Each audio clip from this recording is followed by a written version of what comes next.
Shri Gurubhyo Namaha. Namassabhabhyas sabhapatibhyascha vo namaha. Vagishadhyas sumanasas sarvarthanam yannatva kritakrityasyanamami gajananam Vedandasyam giram devim sadguraf pada pankajam Jagadgurumscha shringadrishthitan vandertha siddhaye Mala sudha kumbha vibodha mudra vidya virajat karavari jatam Apara karunya sudhamburashim Shri Sharadambam pranatosmi nityam Satyajnana sukhaswarupamamalam Kshirabdhi madhyasthitam Yogarudhamati prasanna bhusha sahasrojvalam Rakshan chakra pinakasabhayavaran bibhranamarkachavim Kshatri bhota phanindra mindu dhavalam Lakshmi nrisimham bhaje Giram Devi Vani Vimala Guni Naume Chapitaro Guruttam Saha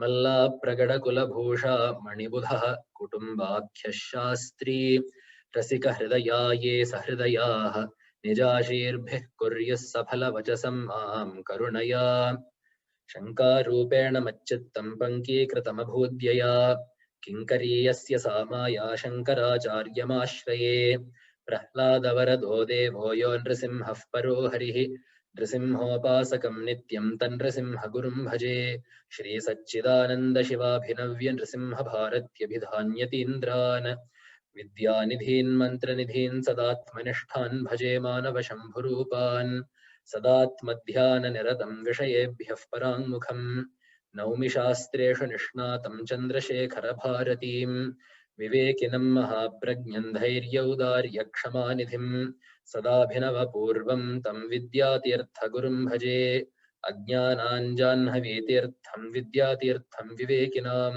Sarvesham Sukhadantirtham Bharatitirthamashraye Vidya Vinaya Sampannam Vitaragam Vivekinam Vande Vedanta Tattvajñam Vidhushekhara Bharatim Avidyaranyakantare Brahmatam Praninam Sada Vidyamargopadeshtaram Vidyaranyagurum Shraye Vaktaramasaadyayame Vanitya Saraswati Swartha Samanvitasit Nirastadustarka Kalanka Panka Namamitam Shankaramarchitangrim.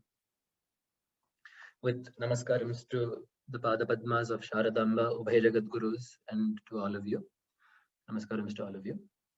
So yesterday we began this yajna of Digvijaya, Shankara Digvijaya, and yesterday we covered the sargas up to Shankaracharya's birth, so sargas 1 and 2. Today we shall resume from Shankaracharya's birth, and as we said yesterday, Parameshwara gave Shivaguru a choice. He appeared to Shivaguru in a dream and gave him a choice. You can have, just as he did to Mrikandu in the Puranas, you can have one son, short-lived, but with illustrious qualities, dharmic qualities, and who will be a jnani. Or you can have several sons who will be of low character, mediocre character. They will not be anything special. Of course, Shivaguru being an Uttamadhikari, he chose the one son who, though short-lived, would be an illustrious person, a jnani. And the child was born. And they named him Shankara. So this is a very beautiful name for several reasons. But also an interesting point to note is this was Shankaracharya's Janmanama. So the name that his parents gave him. There is another name in Sanskrit called Viranama. So a lot of names that we have, that we see in Kavyas and such, are called Viranamas. They are earned. So like Hanuman. Hanuman means one with a chin, one with a strong chin. Who will name their child that? It is a Viranama. It was earned. So because that chin could withstand, because that jaw could withstand even the prowess of Indra's Vajrayudha, because he had such a strong jaw, even as a baby, they gave him the Viranama Hanuman. So Hanuman was not the name that Anjana Devi gave him. Hanuman was the name that he earned for himself. In that same way, Shankara was the Janmanama, Shankara is the Viranama, and Shankara is also the Yogapatta. So even after Sannyasa, he was Shankaracharya. He did not get any new name. So this is something very interesting, because this name Shankara basically applies to him in all which ways. And they say, Vidyaranya Swami says, why Shivaguru named the child Shankara. Yat pashyatam shishuraso kurute shamagryam tena kritasya janakah kila Shankarakyam yadva chiraya kila Shankara samprasadat jatah tato vyadhita Shankara namadheyam. So, because this child gave Sham, meaning Sukham, to all those who beheld him and who interacted with him, and also because he was born due to the prasada of Shankara. So we see this, right? If we, let's say we go to Sri Shaila and ask Bhagavan there for a son, we will name the son Mallikarjuna. If we go to Tirupati and ask Bhagavan there for a son, if the son is born, we'll name him Venkateshwara, Srinivasa, or Balaji, or something like that. So in the same way, because this child was born out of Parameshwara's anugraha, they named him after Parameshwara, Shankara. And although it was Bhagavan Sadashiva himself who was born, Sarvam Vidan Sakala Shaktiyutopi Balaha Manushya Jati Manusritya Chachara Tadvat. So although Sarvam Vidan, he was Sarvagnya, right? So the Lakshana of Ishvara in Shastra is yes, Sarvagnya Sarvavita, Yasya Jnanamayan Tapaha. He is Sarvagnya. He knows all. And Sakala Shaktiyutopi, he is all capable, he is omnipotent. So he is Shiva, who is all knowing, omniscient and omnipotent. Even then though, Manushya Jati Manusritya Chachara Tadvata, he still behaved like a human due to being born like a human. So basically what this says is, so Sri Krishna Paramatma, for example, he did not behave like a human. He had a Divya Janma and a Divya Jivita. But Ramachandra, he was born as a human and he behaved as a human too. That is what Bhagavad Pada did. Aside from some leelas here and there, like the Parakaya Pravesh and things, for most of his life, he behaved like a human. And he showed us these human ideals. We will see those human ideals today as well in the talk. So in the Kavya. So, but here comes a very cute part of Shankara Digvijaya. And Vidyaranya Swami here describes baby Shankara. So Shankara is just starting to walk. So a small child. We usually don't see this child outside of Bhagavad Pada, right? We usually have him as a stalwart, a mountain among Panditas, the lion among Tarkikas. You know, all those epithets we have of him as a praudha, right? A very mature, Gambhira person. But to conceive of Bala Shankara is something interesting. Just like, you know, Bala Rama is not a very explored topic. The way Bala Krishna is explored, Rama's childhood is also not as talked about as his Kshatra is, as his prowess is, as his Gambhirya is. So in the same way here, we have a few shlokas describing baby Shankara. So the child is just learning to walk. So the scene that we need to keep in mind that is being described here is, if you've ever seen a toddler walk, most of the elders in the audience will definitely have seen several children like that. They won't put the foot down immediately. Namely, when they take steps, they don't firmly put the foot down. They take some time deciding whether they should put it down or not. The foot wobbles and then they put it down. So he is describing that here. Navavidramapallavastritamiva Navavidrumapallavastritamiva Kashmira Paragapatalam Rachayan Padatvisha Sachacharyandunibhashyanaish. So Bhagavad Pada's foot is red like coral, like flowers, right? That light red, that is the chinha of Saubhagya, of Sadbhagya, of being fortunate, jnani, compassionate. All of those good qualities are marked by redness in the hands and the feet. So Bhagavad Pada's feet are red from Janma itself, from birth itself. So as he lifts his foot in the air and he's deciding whether to put it down or not, the foot is moving around and it is strewing its light, its shine all over the ground. And because it is red, that redness is covering the ground and it looks like the earth has bloomed with flowers. So if you see Jagadgurus in Vijaya Yatra, when they enter a building or some edifice, they'll just, the bhaktas will just strew flowers across the ground so that their feet don't touch the earth. In the same way, when Bhagavad Pada Devi, this child, was figuring out where to put the foot, and in the process the foot was wobbling above the earth, the light of it spread across the earth and looked like the earth itself was blooming flowers to put beneath his foot. Such a it is a very cute and yet gambhira description of Bhagavad Pada. So this little boy is toddling around walking, and there is no limit to his parents' happiness. So they describe there.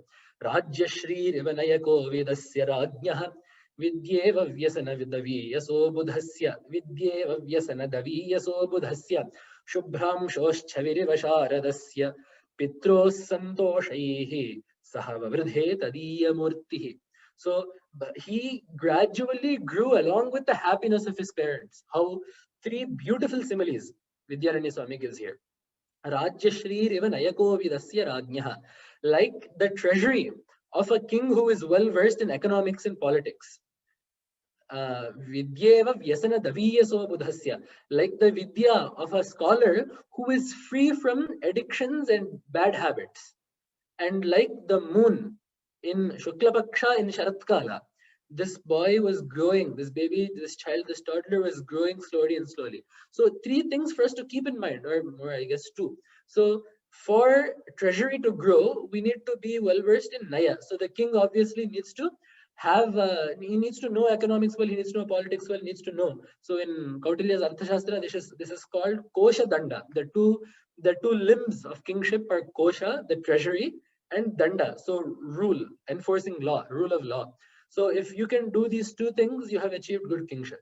And on the other hand, more applicable to us, Vidyeva Vyasana Daviyaso Budhasya, like the learning of a Pandita who is free from addictions. So no drinking, no smoking, no drugs, all of these things, alcohol, these all at some point will detract from the learning, because these are things that there are signs of an incapability to hold oneself, right? And if these become addictions, they are a sign of escapism from this world. And not just that, these things are alcohol and other drugs are Shastra Nishiddha, number one. Number two, they remove the ability to make proper decisions. They remove our viveka. And third, in the long term, they are harmful to our own body and mind.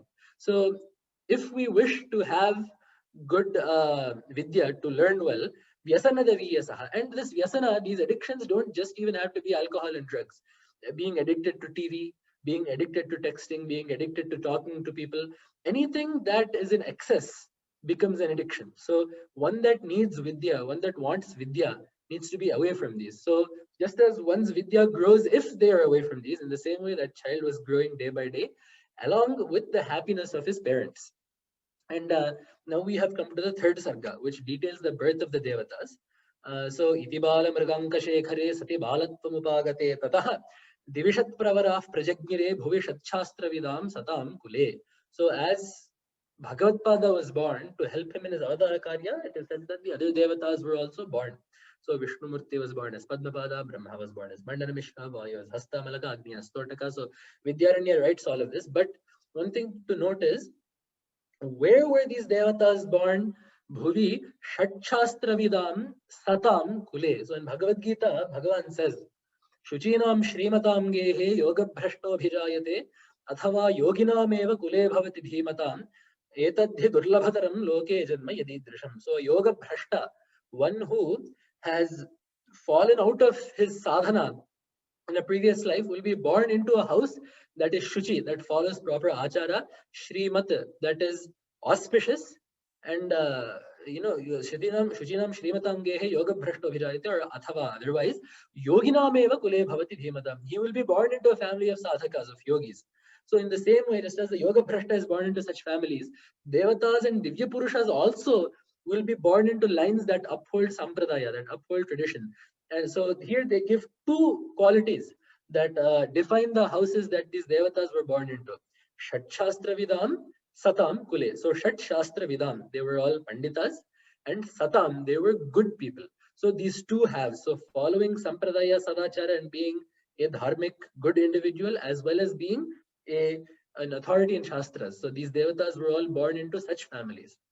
And also in this sarga, they talk about the birth of Mandana Mishra, who is said to be Brahman, Ubhaya Bharati, who is Sharada, and their birth and their marriage. But as the focus of these few days will be on Bhagavad Pada's Charitra, and our time is limited as it is, the saying goes that Ananta Shastram Bahuvedittavyam. So there is a lot to learn, but very little time to learn it in. We will quickly touch upon this when we actually get to Bhagavad Pada's meeting with Mandana Mishra.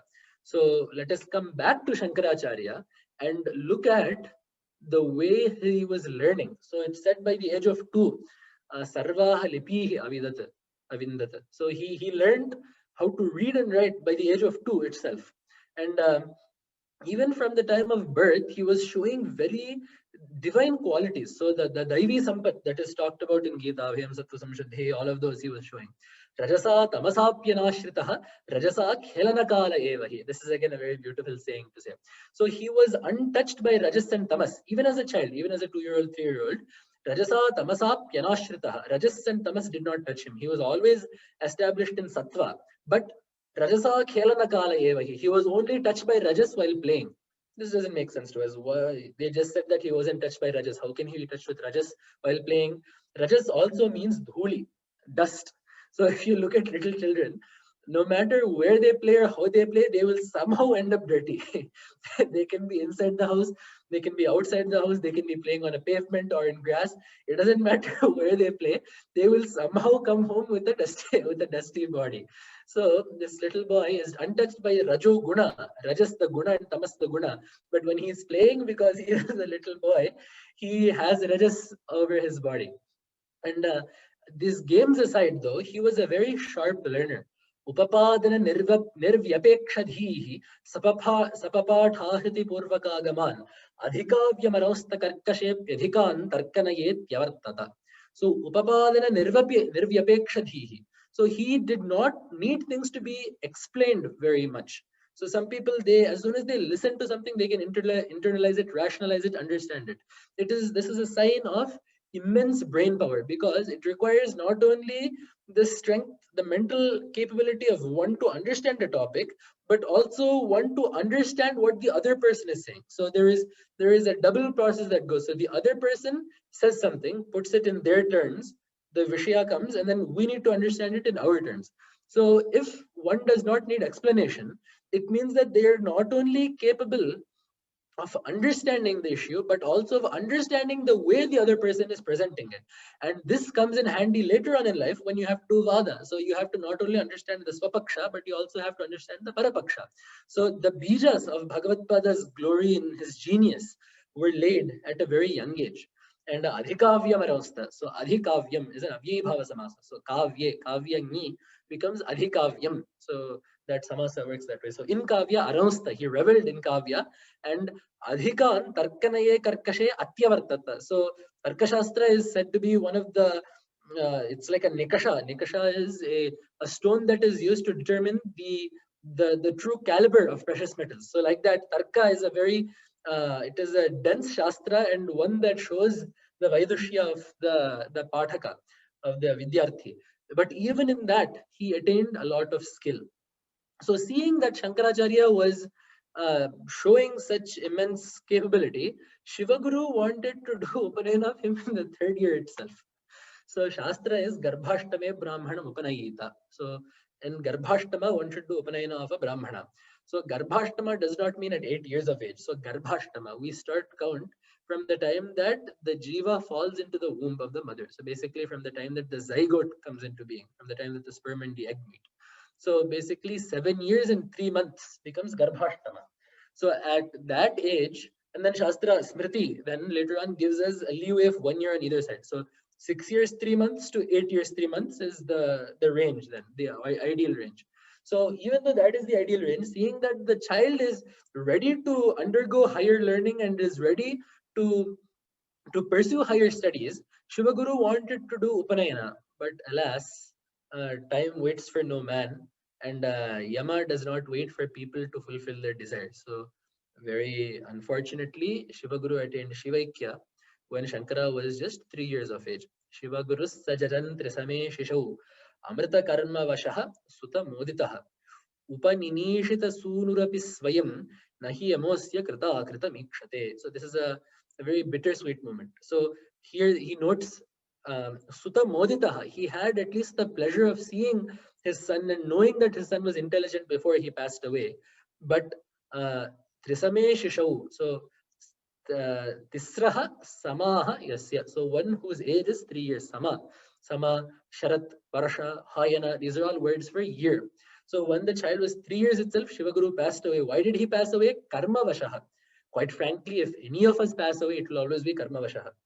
We get this body with a package of prarabdha.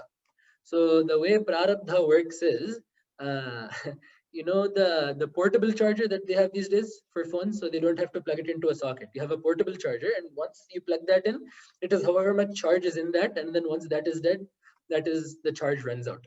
That is the way that prarabdha works. So you get this body with some karma. This body is meant to experience a set amount of karma. Once and only once that karma has been experienced, this body will fall away. This body will not die. You can be in the mouth of a lion, but if your prarabdha is not up, you won't die. You can be the most healthy person in the world, but if your prarabdha is up, the time is up. So the karma vashaha, in the control of time, due to the clutches of his karma, Shivaguru passed away, although he was upaninishita sunuhu. Upanetum ichhati upaninishati. So one who wishes to do upanayana is upaninishu. And the object of that desire, the object of that action becomes upaninishita.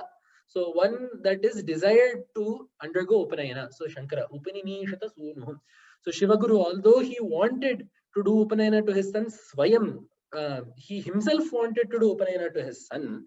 So this is another interesting thing. Swayam, what does it mean Shivaguru himself wanted to do Upanayana? Who else would do Upanayana if not for Shivaguru? The thing is, Upanayana and Gayatri Upadesha need to be done by someone who has done Gayatri faithfully, regularly, and has attained some degree of purity with Gayatri. So you cannot just get Sandhyavana when you are 10, not do Sandhyavana for 30 years, and then somehow magically expect to give your son Gayatri mantra when he gets an Upanayana. Actually, Shastra is that the Gayatri Mantropadesha in Smriti, Gayatri Mantropadesha needs to be done by one who has been doing Gayatri properly and has been following Sadachara properly. Only then the mantra will carry the efficacy. If you get a mantra from an Achara Bhrashta, the mantra will not hold any efficacy. So, because Shivaguru was doing Sandhyavana regularly, doing Gayatri regularly, doing his karma regularly, following Achara, he had the adhikara, he was well qualified to do Upanayana to his son and do Gayatri Upadesha himself. But although he wanted, Nahi Amosya Krita Krita Mikshate, Yama does not wait for people to do what they want to do before they go. He will not wait for a new couple to get married. He will not wait for a child to be born. He will not wait for someone to pass college. He will take them when their time is up. So which is why they say that time is very precious. Grihita iva kesheshu mrityuna dharmamachare. They say do dharma as if death has already grabbed you by the hair. Death is dragging you by the hair. No, nitya sannihito mrityuhu. Death is always close by. There is no one. We think that our relatives are very close to us, our friends are very close to us. There is no one closer to us than death. Death is always breathing down our backs, so down our necks. So we must keep in mind that our time is limited, and therefore we need to do as much dharma, as much satkarya as possible within the time span that Bhagavan has given us. And actually, it is Yudhishthira also says in Bharata, ahanyahani bhutani pravishanti yamalayam sheshas thavaramicchanti kimascharya matahparam. So Yamadharma Raja asks Yudhishthira, what is the most curious thing you see in the world? Yudhishthira says, every day several hundreds of thousands of people are dying. They're passing into Yama's dominion. But the rest of the people that are alive think that death is on their terms. They can wait to die. Is there nothing more laughable than this? Is there nothing more weird than this? Is there nothing more strange than this? So we see people, we hear this person passed away, that person passed away, this person passed away, they were rich, they passed away, they were strong, they passed away, they were healthy, they passed away, they were happy, they passed away. But yet we think, death is not for us. We will die at a much later time when we are ready to die, as if we will be ever be ready to give up this body. So therefore, we must be always vigilant in doing our dharma, because we do not know when Yama will come to take us away. So after that 1 year grace period of Ashocha, after Shivaguru's passing away, Bhagavad Pada's Upanayana happened at 5 years instead. And he was, of course, sent to the Gurukula immediately after. And in the Gurukula, Shankaracharya's Medha was unparalleled. They had never seen a student like him. His genius we will see in action later on. So Vidyaranya Swami writes a lot of shlokas here talking about how smart Bhagavatpada was and how intelligent a student he was. But because we will see the effects, so Karyanumeyam Karanam, right? So the cause needs to be discerned from the effect. So we will talk about his Medha Shakti and his genius later on. But just a quick shloka here. Vede Brahmasamaha Tadanga Nichaye Gargyopamaha Tat Katha Tatparyartha Vicharane Gurusamaha Tat Karma Samvarnane Asit Jaiminireva Tad Vajanaja Prodbodha Kande Samo Vyaseneva Samurtimaniva Navo Vani Vilasair Vrataha. So he was like Brahma in learning the Vedas. He was like Garga in learning the Vedangas. And he was like Brahaspati in talking about the Tatparya of the Vedas. He was like Jaimini in understanding Karmakanda. He was like Vyasa in understanding Vedanta. All in all, Murtimani Vanavo Vani Vilasir Vrita. He looked like the personification of Sharada Prasada. He looked like the personification of Sharada Mahima. So this child is Brahmacharya Shankara. As he was doing Bhiksha one day, so the dharma of a Brahmacharya is to do Bhiksha. He should beg for his food. He should not cook for himself. So actually in Shastra again, it is said that a Brahmachari's cooking and a Sannyasi's cooking are not preferred for karma. So let's say that due to some misfortune, the Brahmachari has to do a Shraddha or something. So he needs a preferred outcome is he goes to the next door house, asks the mother of that house, Amma, can you please cook? I have this necessity. And she will cook and do the Naivedyam. The reason being not because the Brahmachari can't cook or something. And the reason being that this Brahmachari and Sannyasi, there are different things that they need to focus on. If this Brahmachari is thinking, I'll make Palak Paneer this day, Malai Kofta tomorrow, he won't study. He'll be too busy in cooking.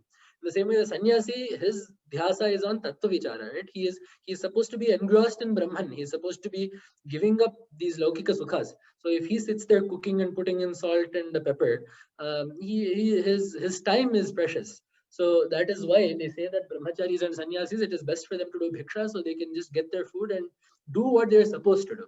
And to make sure that they then get food, they put the impetus on Grahasthas, on making sure that the Poshana, that the caretaking of these two happens. So the Grahastha is duty bound to give Brahmachari Bhiksha, Brahmachari is duty bound to ask for Bhiksha. So doing his dharma as a Brahmachari, Bhagavatpada did his Bhiksha. Once though, he went to the house of a poverty-stricken Brahmana. So this story, of course, we all know, the Kanakadhara story. This story in its raw form is very simple. He goes to a poor house, she gives him a gooseberry, he invokes Lakshmi and showers down a rain of golden gooseberries upon that house. So far, very straightforward, but there are several motifs and several themes that run through the story that we need to pay close attention to, and that Vidyaranya Swami, of course, highlights in a wonderful way. So he goes to this house and says, Bhavati Bhiksham Dehi. So notice it is not Bhavati Bhiksham Dehi, it is Bhavati Bhiksham Dehi. If you do Bhavati, then you need to do the Adhyahara of Tvam. And Bhavati and Tvam usually are not used in the same sentence. So the proper sentence is Bhavati Bhiksham Dehi. The most preferred sentence would be that. So he said Bhavati Bhiksham Dehi. And the lady of the house, the mother there, this is another thing that we need to see. The concept of an Indian mother, a Bharatiya Matramurti, is one that is phenomenal and one that cannot be found anywhere else on this planet. The ideal of motherhood in India is set at a ridiculously high level, because you're expected not just to be a mother to your actual children, but a mother to all of society. Now look, Shankaracharya has no connection to the lady of the house, but upon seeing this little boy there, she had this motherly instinct that I cannot send this little boy away without giving him anything to eat. He has come to his house, he has put his hand like this and asked for something to eat. How can I send him away with an empty stomach? That is just not an option for me. So although she was poor, the Matra Vatsalya in that mother propelled her. The love that she had for that child propelled her to give at least that one gooseberry. And although she gave it, she was still very sad. And she said, Tamavoshata tatra sadaram yativaryam grihina kutumbini kritino hi bhavadrisheshu ye varivasyam pratipadayanti te. So she said, those who are able to give to you, O Brahmachari, they indeed are fortunate, because they are able to do their dharma as a grahastha and do dana. They are able to give to such an illustrious brahmachari as you. I see the brahmavarchas on your face. I know that you are a very well-read brahmachari. I know that you are a pandita. So being able to give bhiksha to you is actually a fortune. But those who are able to do that are fortunate. We are misfortunate for not being able to do that. And she expressed her sorrow at not being able to offer him more. And on the flip side, Bhagavatpada is Sadashiva, right? So Shiva already is known for being Bala Shankara. He is known for being Ashutosha. He is very quickly propitiated. So Bhagavatpada, Munirabhavat Dayardra Dhihi, says Vidyaranya. His heart became drenched with karuna, and he invoked. So here he says what? Yativaryam grihina kutumbini. So here the kutumbini of the grihin, so the grahastha's wife, is the person that is talking to Shankara. So Bhagavatpada invoked on the other spectrum, on the other end of the spectrum, Samunir Murabhit Kutumbinim Padachitrair Ravanita Komalair Madhureir Upadasthivan Stavaihi Vijadaridra Dasha Nivrittaye. So this is a Grahastha's Kutumbini that has given me this Amalaka. I will call upon Murabhit Kutumbini. So he says it, Ashesha Lokadhinatha Grihinim. So the Grihini, the Kutumbini of the master of these three worlds. So not the master of one household, the Grihini of the master of the three households, to look after this mother. And of course, we have here the lovely, auspicious, unimaginably beautiful Kanakadhara Stotra, also called Swarna Vrishti. So this is the encapsulation, the pinnacle of Bhagavatpada's poetic genius. You will not find sweeter poetry, you will not find more potent poetry than this in Bhagavatpada's writings. It is so, not that of course we are competent or qualified to compare one with the other. What I should say instead is, my favorite work of Bhagavatpada's, my favorite Stotra Sahitya of Bhagavatpada's is Kanakadhara. And there is poetry in it, there is Vedanta in it, there is Mantra Shastra in it. These three find a nice, the way actually a braid is there, right? So you have the three venis, the three strands of hair that get all twisted and knotted. So like that, these three streams, so poetry, Mantra Shastra and Vedanta, all get twisted and turned, and they mingle in Bhagavatpada's poetry. And we see that the first shloka, Angam Harev Pulaka Bhushanam Ashrayanti Bhranganganeva Mukulaabharanam Tamalam Angīkrita Akhila Vibhutira Pangalila Mangalyadastu Mama Mangala Devatayaha. So the playful glances of Lakshmi, what are they like? So just as, so glances, because the eye is dark, right? The pupil is black.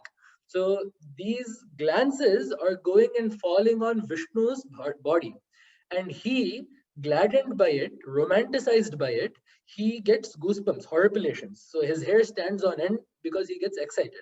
So her glances are going and falling on Bhagavan's body, which has horripilation on it, which has goosebumps on it.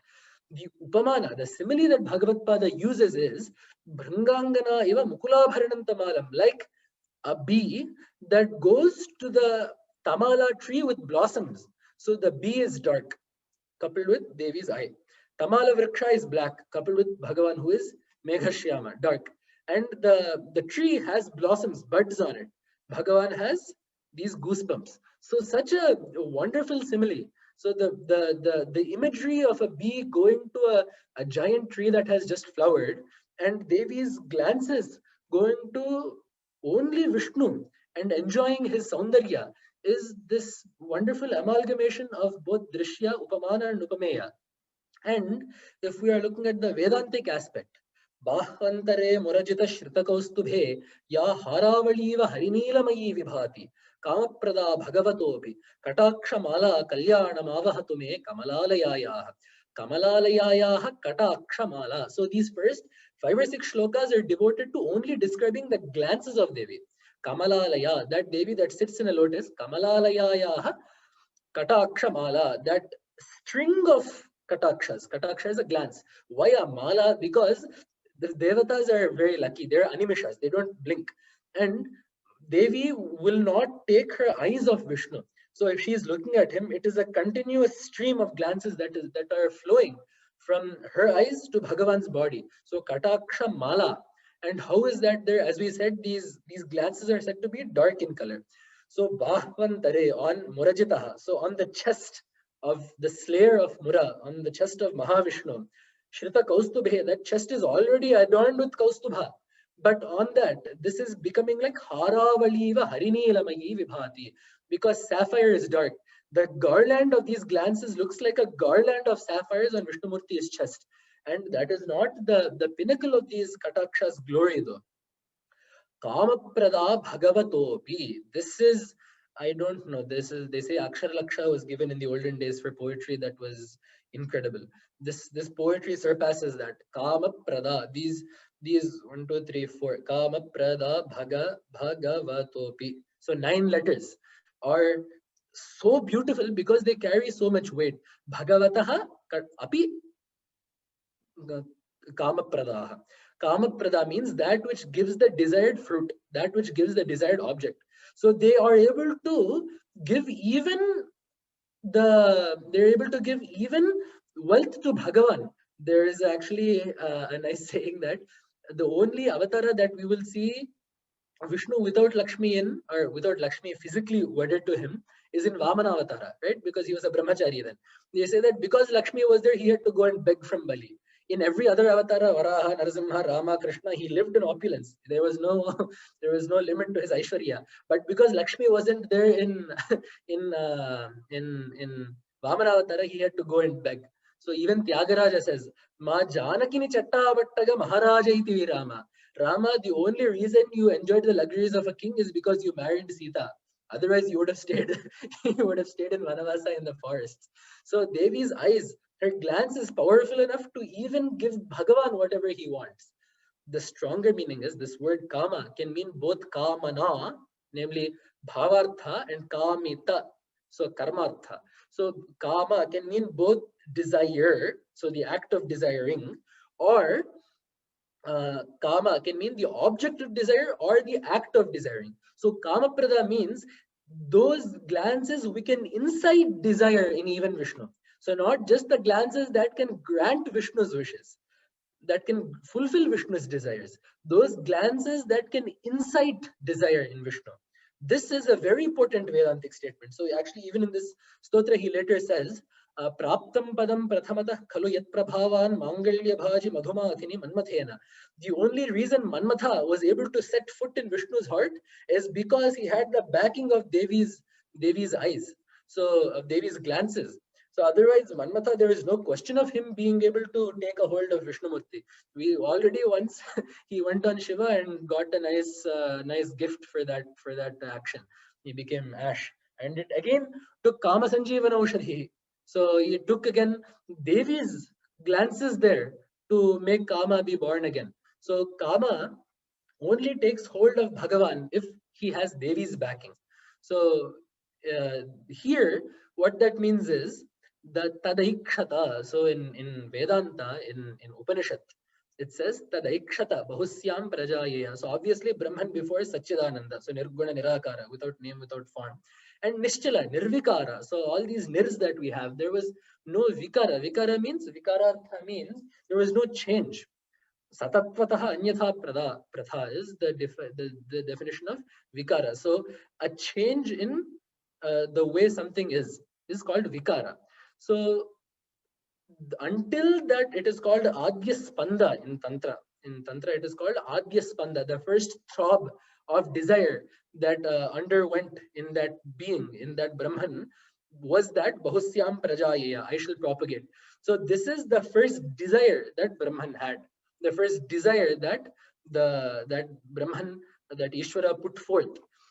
And the word that Vedanta uses to convey that sankalpa is tat aikshata. So it takes the iksha dhatu. So iksha, to see, ikshate means to see. So to say that Brahman did sankalpa, Brahman desired, it uses the word Brahman saw. So there is a whole section of Brahma Sutras called Ikshatyadhakarana. Ikshatyadhikarana, and where it talks about how Ikshati does not, the dhatu Iksha does not refer to actual physical seeing here, but instead to Sankalpa. So because the Sankalpa, the desire of Bhagavan, was referred to with Iksha dhatu, with the verb of seeing in Shastra, the sight, the glances of Devi are used to denote, to show Bhagavan's inner desires and his sankalpa to do anything in this world. So that is the underlying tones that we have here. So actually, the Devata described in this Kanakadhara is called a Devata called Kamalatmika.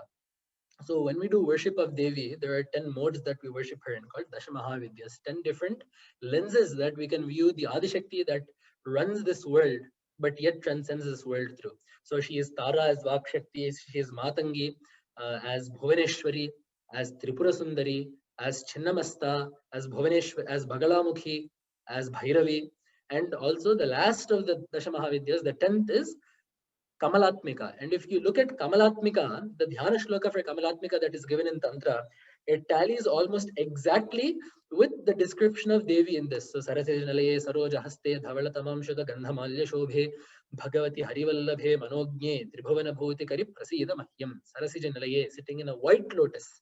Saroja Haste, having lotuses in her hands. Dhavalatama Amshuka Gandhamalya Shobhe, with a white garments, with a white sari, with white garlands, with white gandha applied. And also in the next shloka, Dighastivik Kanakakumbha Mukhavasrashta Swarvahini Vimalachara Jalapratan. So the Diggajas, the Dikkaris are coming and doing Abhisheka to her with Akasha Ganga. So this description of the Devata tallies with Kamalatmika. And the siddhi that comes from getting mantra siddhi of Kamalatmika Vidya is being able to call a Kanakadhara. So Kamalatmika is represents the Aishwarya aspect, the Samriddhi aspect of Adi Shakti. So that is why that is the Devata that was invoked here. So after doing this Kanakadhara Stotra, Lakshmi Devi appeared in front of him and she said, Viditam tava vatsahadgatam kritam ebhirna pura bhave shubham adhuna madapanga patratam kathamete mahitamavapnuyuh. So she says, my son, I know what is in your heart. I know the mercy that you feel for these people. But ebhi pura bhave shubham nakritam. They have not done any shubha in their previous lives. So note, only if we do anything good will we receive anything good. If we don't do anything dharmic, how will we get the fruit of dharma? Which is why Vyasa says, Punyasya phalamicchanti, punyan nechanti manavaha. So they say, they don't like the result of papa, but papam kurvanti yatmataha. So we want the fruit of punya, which is sukha. But we don't want to do anything that gets punya. We are too lazy to do, we are too lazy to tell the truth all the time. We are too lazy to be able to give a sizable portion of our money. We are too lazy, let's say, to do seva of our parents and elders and gurus. So all these things that we have to push ourselves to do. So we don't want to do the things that give us punya, but we want the result of punya, which is sukha. In the same way, we are very much happy to live our life without rules and do all kinds of papa willy-nilly. But we don't want the result of papa, which is dukkha. So this is the curious quandary that all humans find themselves in. So Lakshmi Devi said, these people have nothing in their bank account. They have nothing, they have no punyas to cash in for this. So sorry, I cannot do anything. My hands are tied. Adhuna madapanga patratam kathamete mahitam avapnihu. So she says, how do you propose then that these people become the recipients of my gaze, of my glance? So we have just talked about how glorious Devi's glance is, how her chupu, her drishti, how glorious it is. So how do you propose that they then become worthy of this? So one thing to keep in mind here, Bhartrahari says, Dhanam bhogo nashas tisro gatayo bhavanti vittasya. Yo nadadati na bhukte tasya tritiya gatir bhavati. So wealth will be used in one of three ways. Dhanam, it is either given. Bhogaha, it is either experienced. Nashaha, it is lost. It is always one of these three. There is no fourth. Yasya yo nadadati na bhukte. If you don't do the first two, you are guaranteed the third. Namely, if you don't give to anyone and if you don't experience anything yourself, if you just hoard wealth, you are guaranteed to lose it, which is why dana is important. So she says these people have not done that kind of dana. So what kind of karma do you say they have done to get a phala? And then Bhagavatpada says, look, they have given me one gooseberry with a lot of bhakti and love, with Vatsalya. So this punya they have accrued. So this punya is set to release at a future date, right? Like a scheduled YouTube video or like an app release. This punya is scheduled to release at a later date. But move up that date, move up the release date, and have them transfer that into real results today. Have them get the phala of that punya today. So giving a gooseberry to a jnani, whatever result that has, give that to them right now. So although you cannot make karmas up out of thin air, you can change the timing of them and you can change the intensity of them via certain measures. So you can please move up the scheduled attainment of this punya and give it to them right now. So this is exactly what Bhagavan said in Gita. Patram pushpam phalam toyam yome bhaktya prayachati tadaham bhaktyupahritam ashnami prayatatmanaha. So someone who is a prayatatma, one whose heart is pure, bhaktya, with devotion, whatever he gives, let it be patram, a leaf, pushpam, one flower, phalam, one single small fruit, toyam, one glass of water, whatever he gives, he just needs to be pure and he needs to give it with bhakti. I will personally partake of that and yogakshemam vahamyam. I will look after him. That is exactly what Bhagavatpada did here. So she gave him one fruit with bhakti, with vatsalya, with love, and he took care of whatever their needs were for that life actually. So thus he did anugraha to that lady and went back. So thus Bhagavatpada's fame was growing, his glory was growing, and here there is a very nice an Anganga Varnana that is done of Bhagavatpada. So although obviously we don't have time to do all of it, we can discuss a couple of shlokas. So actually primarily we should do namaskaram to Bhagavatpada's feet, right? So Namo Namah Shri Guru Padukabhyam is the refrain that we hold at heart. Charane Sharanam Dehime, right? Vidita Khila Shastra Sudha Jaladhe Mahitopanishat Kaditarthanidhe Hridaye Kalaye Vimalam Charanam. The first thing that Totakacharya said was, I am holding your feet in my heart. So let us look at those feet. Vidyaranya says that I can give you a guarantee that these feet are Shiva's feet. Not just because Bhagavatpada is an avatar of Shiva. Look at what Shiva's feet did and look at what Bhagavatpada's feet did. They have to be the same. Padaghata sphota vrana kinita kartantika bhujam praghana vyaghata pranata vimata droha birudam param brahmaivaso bhavati tata evasya supadam gatapasmarartin jagati mahatodhyapi tanute. So he says, aso param brahmaiva. This person, this Shankaracharya appears to me as Parabrahma itself, as Shiva. What did Shiva's feet do?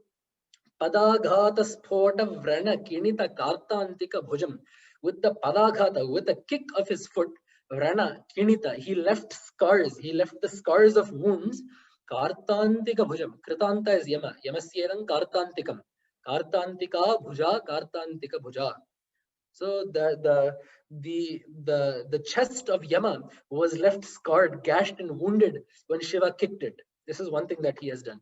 Second thing, praghana vyaghata pranata vimata droha birudam. So he has destroyed the pride, the garva of those who oppose his bhaktas, his ashritas, because Markandeya had sought refuge in him, and he destroyed Yama's garva, that Yama was all powerful. Now let us look at this from Shankaracharya's standpoint. Shankaracharya, so his feet, doing ashrayana of his feet, doing sharanagati to his feet, gives his shishyas what? Brahmajnana. Tamevam viditva amrita bhavati. Right? Nanyah pantha yanaya vidyate yanaya. So knowing this, so tarate shokam atmavita, you cross across this, you cross death, right? You transcend death, you become amrita. You become free from the restrictions of this mortal body, of this this cycle of janana and marana, right? So doing sharanagati to Bhagavatpada gets you atmajnana, which releases you from death. So this also has kicked death in the chest figuratively. And padaghata praghana vyaghata pranata vimata droha birudam. So the people that have done ashrayana to Shankaracharya's feet are all Advaitis. So Bhagavatpada has removed the garva of the enemies of those who oppose him, namely to Advaita Pratipakshis. So in this way, Bhagavatpada's feet have done exactly what Shiva's feet have done. And one more thing they have done.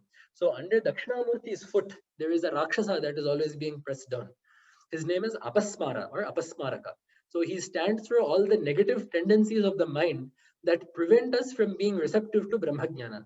So laziness, dullness, forgetfulness, inattentiveness, disrespect, ashraddha, all of these qualities that prevent us from doing fruitful Vedanta sadhana, all of these are personified as Apasmara. So Dakshinamurti keeps Apasmara crushed underfoot, doesn't let him get out. So in the same way, Bhagavatpada's feet to this day, Evasi Supadam Gatasmarartin Mahataha Adhyapi Tanute. So to this day, it rids the scholars and it rids his bhaktas of Apasmara's effects, says Vidyaranya Swami. So in this way, he decrees. So definitely guaranteed, Bhagavatpada's feet are Sakshat Paramashiva's feet themselves. So let us do namaskaram to those feet. And then the most famous shloka of Shankara Digvijaya has come. Ajnanantargahana patitanatma vidyopadeshaihi tratum lokan bhavadavashikha tapapapachyamanan muktva maunam vatavitapino mulato nishpatanti shambhor murtischarati bhuvane Shankaracharya rupa. So as we said, there is this similarity between Shankaracharya and Dakshinamurti. Why similarity? They are the one and the same. But they say, Tratum Lokan, to protect these worlds which have fallen, Ajnanantar Gahana Patitan, they have fallen into the thick and dense forest of Ajnana, and Bhava Davashikha Tapa Papachyamanan, they are being burnt by the wildfires of samsara. So like he says, Samsara Dava Dahana Kula Bhikaror Jwalavali Bhi Ati Dagdha Tanuru Hasya Tat Pada Padma Sirasim Sharanagadasya Lakshmi Nrasimha Mama Dehi Karavalambam. Right? Bhagavad says, Lakshmi Nrasimha, I am being burnt by the forest fire of samsara. Give me refuge in the pond of your feet. So like that, the lokas, these people are being burnt by the fires of samsara. So to protect them, what did Dakshinamurti do? Muktva Maunam. Dakshinamurti is characterized by two things. One, obviously, Mauna Vyakya, Mauna Vyakya Prakatita Parabrahma Tattvam. So Dakshinamurti does not speak, because the people that are learning from him, the Sanandana, the Maharshis, they have known everything that words can convey. So the only way to teach them something new is to teach without words, that which transcends words. Yato vacho nivartante aprapya manasasaha. So that is what he's teaching them. So Dakshinamurti is known for his silence, and he is stationary. So he's not Nataraja who is dancing and is in motion. Dakshinamurti is Thanu, he does not move. So Dakshinamurti let go of these two qualities to become Shankara, he says. So Muktva Maunam, Bhagavatpada spoke, he wrote, he taught, he argued. He did all of this out of Daya to help people in Ajnana. And Vatavitapino Mulato Nishpatanti Shambhor Murti Charati. He moves. So Shankaracharya, he went up and down India several times, right? He didn't just sit in one place. So Dakshinamurti let go of his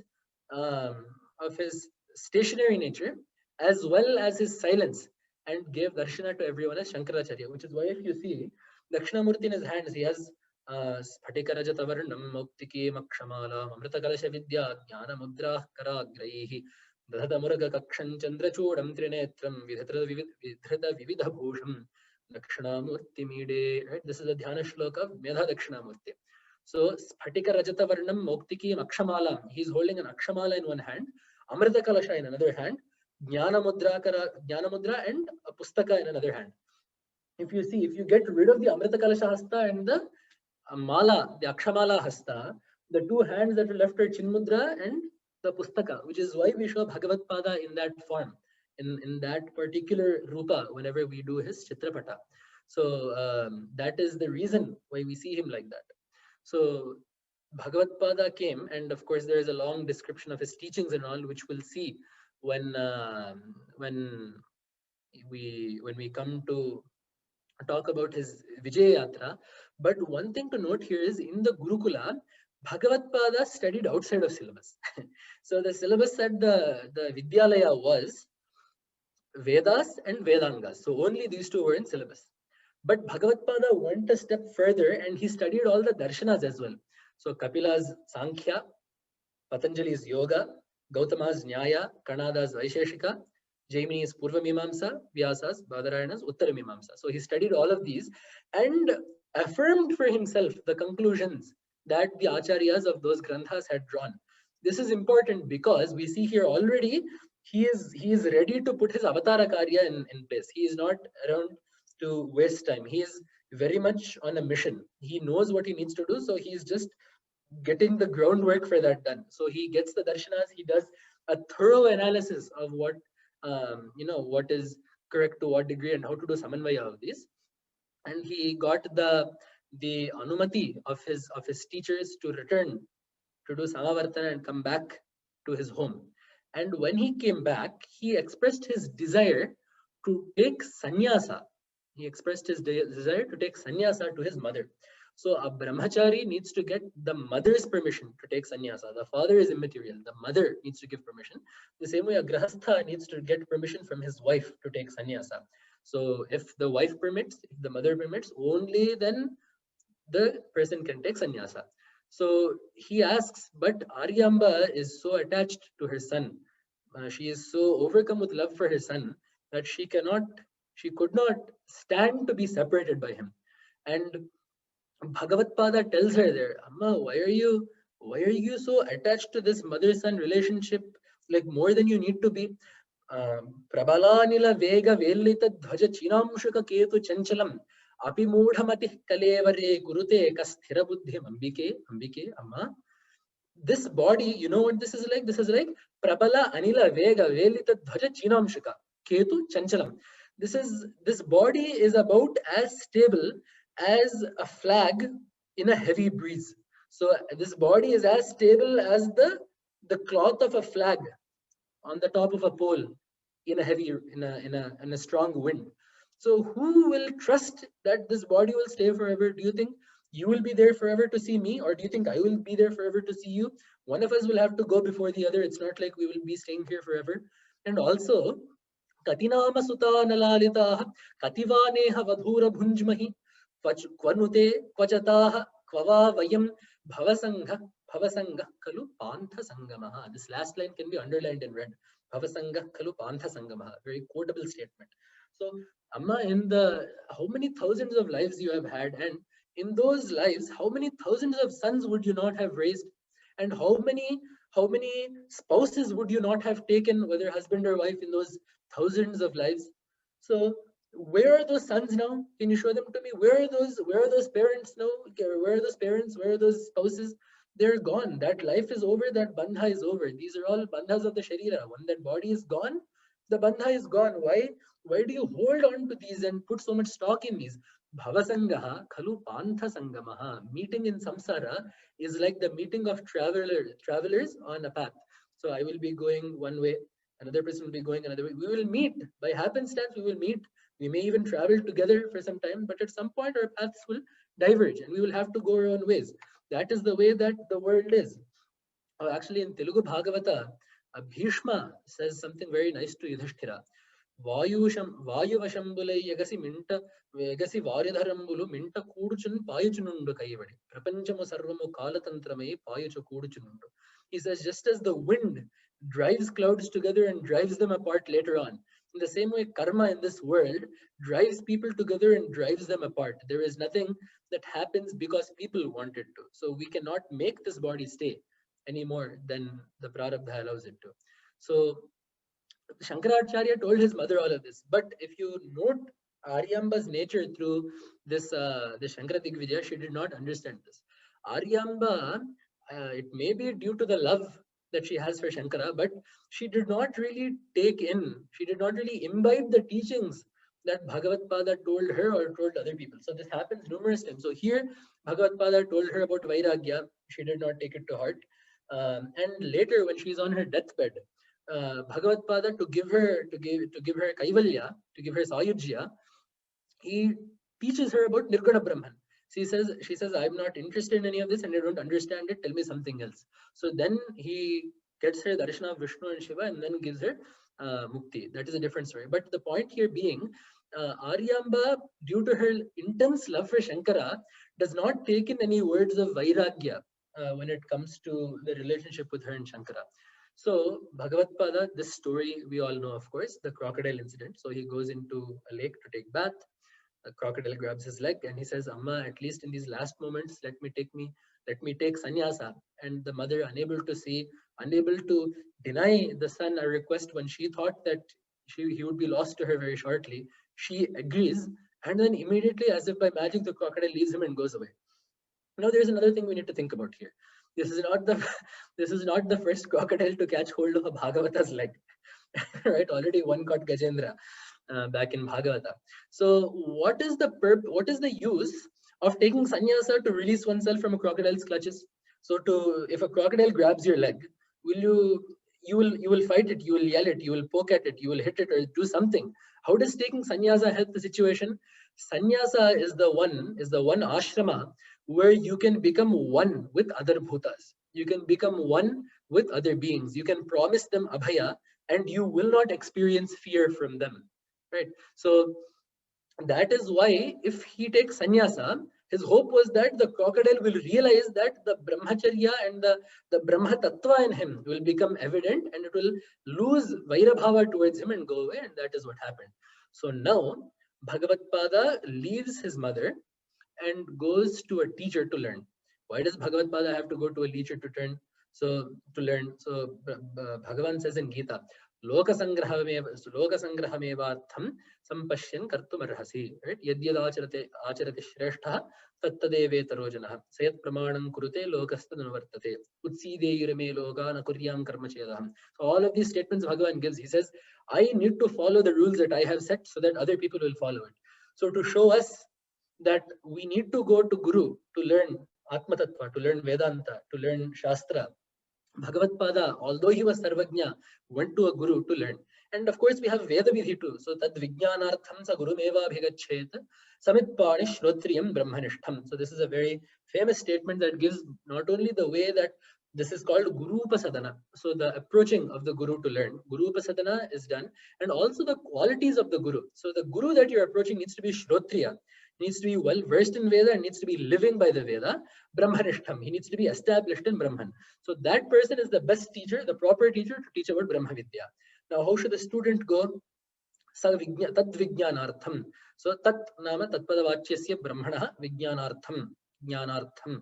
So to know Brahman, Saha Sadhakaha Gurumeva Abhigachet. He must Eva. So Shastra with Evakara makes this a Niyama Vidhi.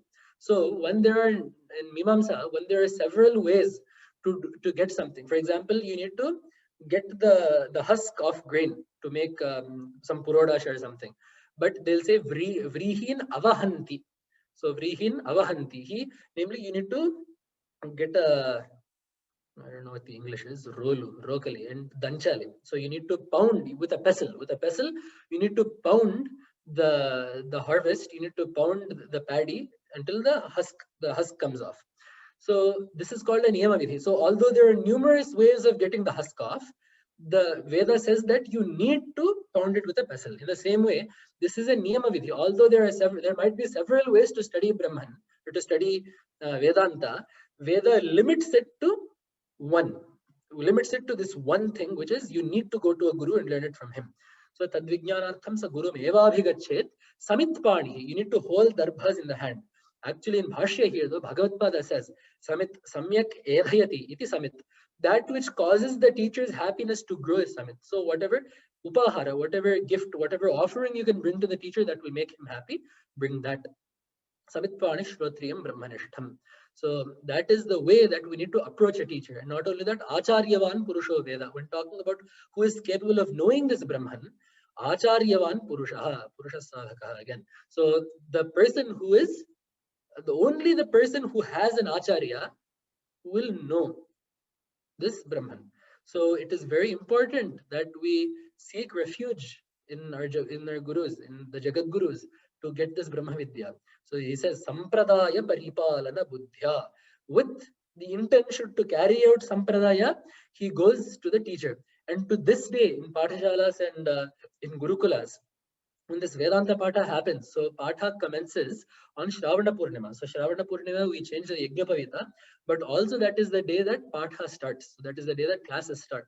So on that day, to this day in Pathashalas and Gurukulas, the students will hold darbha in their hand. They will have them go to the teacher and say, Adhihi Bhagavo Brahmeti, and then the teaching will start. Because when Bhrugu, in Taittiriya, when Bhrugu goes to Varuna, this is the way. So he goes to the Guru and asks him, right? Bhrugurvaiva Runihi Varunam Pitaramupasasara Adhihi Bhagavo Brahmeti Tasma Etat Provacha, right? And then he gives him the Tatastha Lakshana of Brahman and all that follows. So because that is the statement, to this day they go to the teacher and say Adhihi Bhagavo Brahmeti, and then the Patha starts. So who did Shankaracharya choose to go to? He went to the illustrious sage Maharshi Govinda Bhagavatpada, the student of Gauda Bhagavatpada, who was the student of Shuka, who was the student of Vyasa. So he went there, and first he did Namaskaram. He does Pradakshina of the cave that Govinda Bhagavatpada was in, and he does Sashtanga at the door, and then he does Stuti of Govinda Bhagavatpada. Paryankatam bhajate yaf patagendra ketoh padangadatva madhava parameshwarasya tasyeva murdhni dhritasabdhimahindra bhumehe tasyeva murdhni dhritasabdhimahindra bhume sheshasya vigraham asheshamaham bhajetvam, he says. So it is said that Govinda Bhagavatpada was the avatar of Adishesha himself. So Bhagavatpada says, Namaskaram to you, who at times is the bed of Vishnu and who at times is the anklet of Shiva, and upon whose 1,000 hoods lies the entire earth, replete with oceans and mountains and forests and all. So namaskaram to you. Tamakhila gunapurnam vyasaputrasya shashyad adhigata paramartham gaudapadan maharshe adhijigamisuresha brahma samstha maham tvam prasramara mahimanam prapamekanta bhaktya. Bhagavan, I have come to you, prapam, I have reached you ekanta bhaktya, with bhakti only towards you. So this is Ananya Sharanagati. And what kind of a teacher? I know who you are. What kind of a teacher are you? Akhila guna paripurnam. You have all sadgunas in you. Vyasa putrasya shishya adhikata paramartham gauda putran maharshehe. You have adhikata paramartham. You have understood the paramartha. You have understood Brahman. You have had Brahmanubhuti learnt from none other than the student of Shuka, who is Gaudapada. And therefore, Brahma samstham adhijiga mishuhu. So wanting to learn the means of establishment in Brahman, I have come to you and I have sought refuge in your feet. So this is the namaskara that Bhagavatpada does. And then Gaudapada asks, who are you? Who is it outside? Because he actually could not see Shankaracharya. It is said that Vitasti. So the opening of the cave that Govinda Bhagavatpada was sitting in was the Vivara. The entrance to the cave was the size of a palm. So through Yoga Shakti, Govinda Bhagavatpada could enter. So there was not enough light to see who was coming outside. So he says, who is this? Very similarly, in Yoga Vasishtha, right? So Rama he has a doubt about who he actually is. And he goes to Vasishtha's ashram in the middle of the night and knocks on the door. Vasishtha says, who is it? Rama says, that's what I have come to find out, who I am. So like that, Govinda Bhagavatpada wants to see what this boy will say. So he asks, Kastvam, who are you? And then comes the Nirvana Shatka. So a beautiful outpour of Atma Tattva. Mano buddhya hankara chitta aninaham nacha shrotra jihve nacha grana netre nacha vyoma bhumirna tejo navayas chidananda rupa shivoham. So who are you? Chidananda rupaha satchidananda lakshanaha satchidananda lakshanam brahmaiva hamasmi. So I am Brahman, which is of the nature of Chit and Ananda, which is the nature of Chaitanya. So consciousness and Ananda, the happiness of Anubhava. Shivoham, I am Shiva. Shiva means Nistraya Gunyatva Nirvikalpo Bhavati Shuddho Bhavati Iti Shivaha is the definition of Shiva that Bhagavatpada gives in Vishnu Sahasranama. So when Sarva Sharva Shivasthanuhu comes, the definition that Bhagavatpada himself gives for Shiva is Nistraya Gunyatvat Nirvikalpo Bhavati Shuddho Bhavati Iti Shivaha. So one who is free from the three gunas, one who is Nirguna is Shiva. Also, Shiva is Vashi becomes Shiva. One in whose control all these worlds lie is Shiva. So I am that Shiva. I am that Paramatma. I am that Parabrahman. And what am I not? This is Netivada. This is set forth in Brahadaranyaka. So arrival at Brahman by means of negation. So not this, not this, not this, not this, not this. So Manobuddhya Hankara Chittani Naham. So this Antahkarana has fourfold functions. So Manas, when it does Sankalpa Vikalpa, when it does Sankalpa Vikalpas, Buddhi, when it does Nishchaya, Ahankara, when it has the feeling of I, Chitta, when it has the feeling of emotions and storing emotions and memories. So all of these four are the functions of the Antahkarana. So I am not this. And Nacha Shrotra Jihve, Nacha Grahana Netre. Shrotra and Jihva are the indriyas, so not the physical ear, but the sense of listening, the ability of listening. So I am not the karmendriyas, I am not the jnanendriyas. And nacha vyoma bhumir na tejo na vayuh. I am not the panchabhutas. So basically the panchabhutas are the sthula sharira. These jnanendriyas and antahkarana are the sukshma sharira. So I am not the sthula sharira, I am not the sukshma sharira. Karana sharira is just avidya plus Brahman. So avidya's locus is hard to determine. So these aside, I am basically not these shariras, I am Brahman, is what he told. Now, the response came like this because the person that asked was Gauda Bhagavatpada. If we, Govinda Bhagavatpada, if we go to an airport and the security guard grabs our passport and says, who are you? You cannot say Satchidananda Lakshanam Brahmaiva Ahamasmi. They will take you for scanning. The answer depends on the questioner, because the person that is asking is a Vedanta guru, and because his asking is to test the level of the student. The student should never answer something to show off. If you don't know, say I don't know. If you know, say I know, but I would like to learn more. Never show off in front of the guru, which is why Bhagavatpada, without showing off, just stated exactly what his knowledge was, exactly what his experience was. So Govinda Bhagavatpada was very happy, and as was the custom in those days, he gave his feet to Shankara. He put the feet out of the cave for Shankaracharya to do namaskaram to, and then taught him. Bhakti Purvakrita Tat Paricharya Toshitah Adhikataram Yativaryah Brahmata Upadidesha Chaturbhir Veda Shekhara Vachobhira Mushmai. So he did Mahavakya Bodha then to Shankaracharya by the four Maha Vakyas. So Prajnanam Brahma from Rigveda, Aham Brahmasmi from Yajurveda, which is the Mahavakya of the Dakshinamnaya Sharada Sringeri Pitha. Then Tattvamasi from Chandogya, which is from Samaveda. Then Ayamatma Brahma from Atharva Veda, which is from Mandukya. So these four, a Mahavakya is called anything that leads us to Jiva Brahmikya. That is the definition of a Mahavakya. And each of these Mahavakyas have a different name. So Prajnanam Brahma, Brahman is consciousness. This is called Lakshana Vakya. And then Aham Brahmasmi is called Anubhava Vakya. So I am Brahman, the Vakya of experience. Then Tattvamasi is called Upadesha Vakya. So the teacher is teaching, you are that Brahman. Then Ayamatma Brahma is the, I forget the name for this, but Ayamatma Brahma. So this is that, this Atma is that Brahman.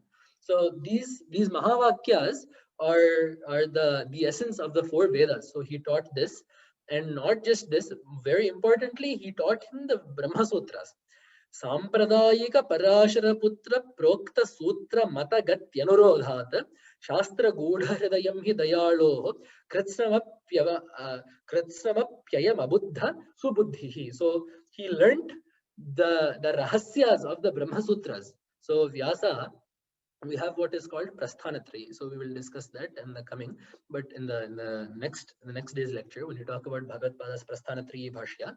But one of the Prasthanas is the Sutra Prasthana, which is the Brahma Sutra. So Bhagavatpada, Vyasa Maharshi wrote Brahma Sutras starting from Athato Brahma Jignasa, ending with Anavritti Shabdat. So in, I think about circa 450 to 500 sutras in 4 adhyayas, each with 4 padas. He has done reconciliation of the Vedanta Vakyas. So we will talk about that more in detail when we discuss Bhagavatpada's Brahma Sutra Bhashya.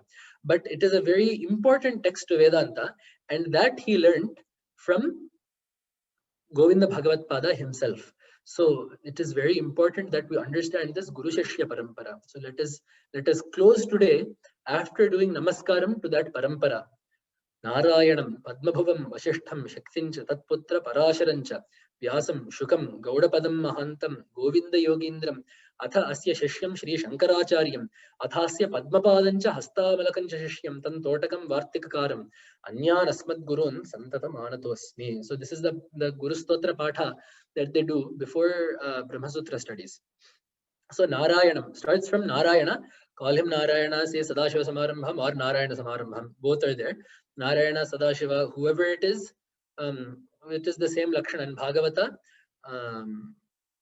Janmadhyasya yatonvaya jadradashcharthesh abhigyaswarat tene brahma hridaya adikavaye. So that Paramatma who gave the Vedas to Brahma in the Srishti Adi from his Manas. Vedas include the Vedantas. So Vedanta Sampradaya Pravartaka is Shiva or Vishnu, whichever name you give to Paramatma. If you see Hari and Hara as separate, then you need to change that. So we start from Narayana. Then this is called the Daivi Parampara. Narayana, then Padma Bhuvam. So then Brahma, right? We said just now, I said Narayana gave Vedas to Brahma in Srishti Adi. So Narayanam Padma Bhuvam. Then we come to the Rishi Parampara. Shakti, Parashara, Vyasa, Shuka. So Shakti, Shakti, and then Shakti's son Parashara, Parashara's son Vyasa, Vyasa's son Shuka Maharshi. No, Vyasa had several Shishyas. He had Jaimini, all these Shishyas he had. But the reason why Shuka Maharshi is the ultimate Shishya of Vyasa is he took the heart of Vyasa, which was Vedanta. The other Shishyas one got Samaveda, one got Yajurveda, one got Mahabharata, but only one of them got the heart of Vyasa, which is Vedanta, which is in Bhagavata, which is why Shuka Maharshi, not Bhagavata. So Vyasa's most true disciple, most nearest disciple is Shuka. And then Shuka's disciple, Gauda Bhagavatpada. Gauda Bhagavatpada's disciple, of course, Bhagavatpada Shankaracharya. Then Shankaracharya's main 4 students. So Shankaracharya, Govinda Yogidhar Mathasisham, Tam Shankaracharya Mathasya, Padmapadancha, Hastamalakan Shishyam, Tam Totakam Vartikakaram. So Padmapada, Hastamalaka, Totaka, Vartikakara. Vartikakara means Sureshwaracharya, who is the first Sharada Pithadhishwara. And from them, Asmat Gurun. So from Sureshwaracharya, Anandaghana, Bodhagana, Nrsimha Bharati Swami, Sachidananda Shiva Abhinava Nrsimha Bharati Swami, Chandrasekhara Bharati Swami, Abhinava Vidyatirtha Swami, of course Bharatirtha Mahaswami and Vidheshekara Bharati Mahaswami, up to our gurus today.